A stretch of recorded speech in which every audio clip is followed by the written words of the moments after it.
കേരളത്തിന്റെ ദേശീയ ഭക്ഷണമായ പൊറാട്ടയാണല്ലോ ഇപ്പൊ നിങ്ങൾ ഉണ്ടാക്കണത്. ഈ പൊറാട്ട ഉണ്ടായത് എവിടുന്നാന്നില്ല നിങ്ങൾക്ക് അറിയോ? എനിക്കറിയാൻ കഴിയില്ല. പൊറാട്ട വന്നതേ ശ്രീലങ്കയിലെ ജാഫ്നേന്നാണ്. ഈ ശ്രീലങ്കയിൽ അവിടെ ഒരു ആഭ്യന്തര യുദ്ധം ഉണ്ടായപ്പോൾ ജാഫ്നയിലുള്ള അവിടെ എല്ലാ ആൾക്കാർ തമിഴ്നാട് തൂത്തുക്കുടിക്ക് വന്ന്. അപ്പൊ തൂത്തുക്കുടിയിൽ നിന്നാണ് ഈ പൊറാട്ട നമ്മളെ കേരളത്തിക്ക് വന്നത്.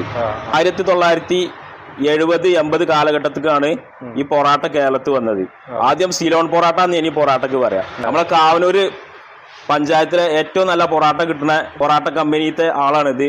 എന്തൊക്കെ ഐറ്റംസ് ആണ് നിങ്ങളെ ഇതിലുള്ളത് ഒന്ന് പറഞ്ഞു കൊടുക്കി. നമ്മളില് സാധാ പൊറാട്ട, അതേമാതിരി കോയൻ പൊറാട്ട, നൂൽ പൊറാട്ട, ഇതൊക്കെ ഓർഡർ അനുസരിച്ച് നമ്മൾ ചെയ്തു കൊടുക്കും. പിന്നെ ചപ്പാത്തി, നൂൽപുട്ട്, വെള്ളപ്പം, പത്തിരി അങ്ങനത്തെ കടികൾ നമ്മൾ കൊടുക്കാറുണ്ട്. എല്ലാ ഐറ്റംസും ഉണ്ട്. സ്ഥലം വരുന്നത് കാവനൂര് അത്താണിക്കലാണ്.